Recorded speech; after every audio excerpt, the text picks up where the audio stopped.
A day in my life as a kadama here in Middle East.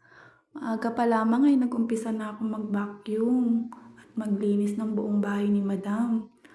Nakapagpunas na rin ako ng mga lamesa at bintana dyan. Hindi ko na lang din na-videohan kasi bawal talaga mag-video dito sa loob ng bahay ni Madam. Kasi yun yung rules nila dito, kailangan sundin natin. Dito lang po ako nakakapag-video kasi wala naman camera dito. Habang tulog ang alaga ko ay maaga na ako nag-umpisa dyan maglinis.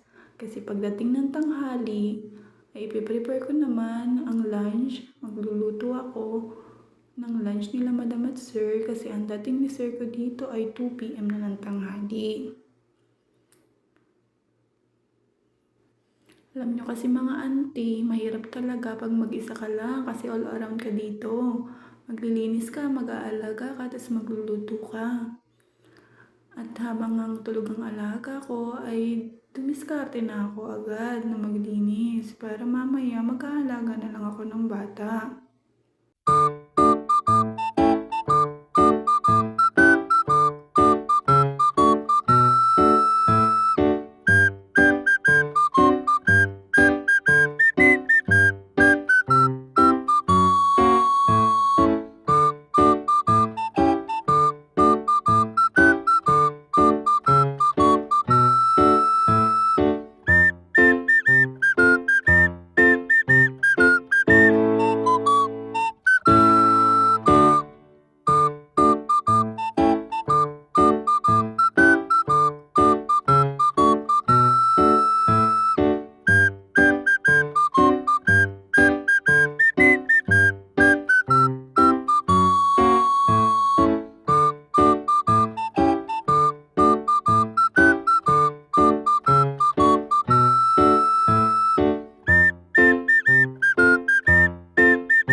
Pagkatapos ko nga maglinis ng buong bahay ni Madam, ay ito naman nga pong CR ko dito.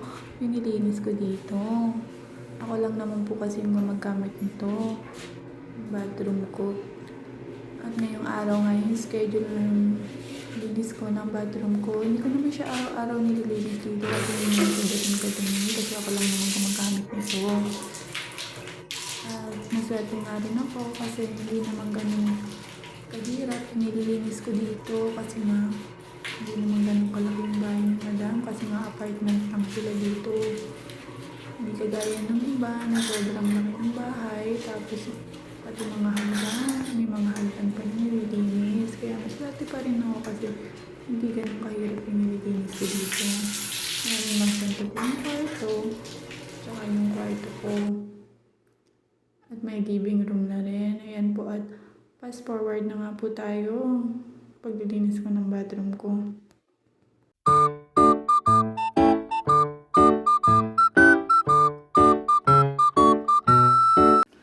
Pagkatapos kong maglinis ng bathroom ko ay nakaligo na rin ako. At ngayon nga naman ay mamamalansya naman ako ng mga damit ni Madam and Sir. Mag-aayon naman ako ng mga damit nila. Ayan nga po, nakaligo na. Pagkatapos kong maglinis ng bathroom ko, naligo na rin ako niyan kasi nga ngayon pagkagabi nag-a-iron naman ako ng mga damit ni Madam and Sir at ng baby. Alam nyo guys, ewan ko kung may ganyang pamplansya sa Pinas kasi so super high-tech ng pamplansya nila dito kasi nga ibababa mo lang ay ayos ng mga damit. wala nang gusto. Ibababa mo lang siya. Kaya sobrang malaking tulong siya sa akin kasi hindi naman siya ganun kahirap gamitin.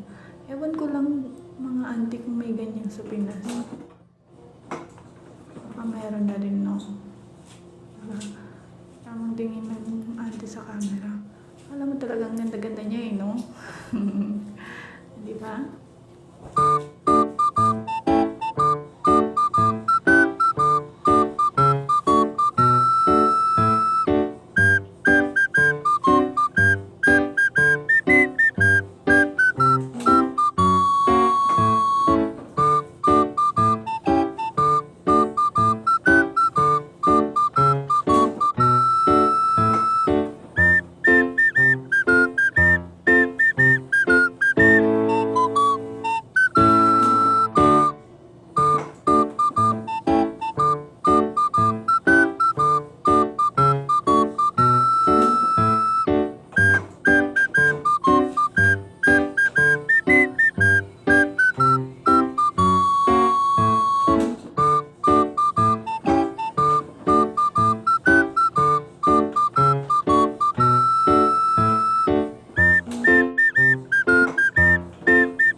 Pagkatapos ko nga mamalansya ay tiniklop ko na rin yung mga pinalansya kong damit dyan.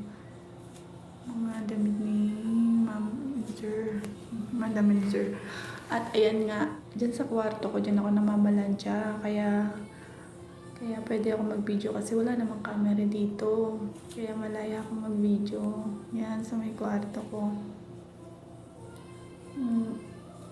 At kung nag-enjoy ka nga dito sa video ko, ay baka pwede mo namang i-like, share, at follow na rin yung page ko. At mag-comment ka na rin sa baba kung tagasan ka para alam ko saan nakarating yung video ko. Hanggang dito na lang po. Salamat sa panonood.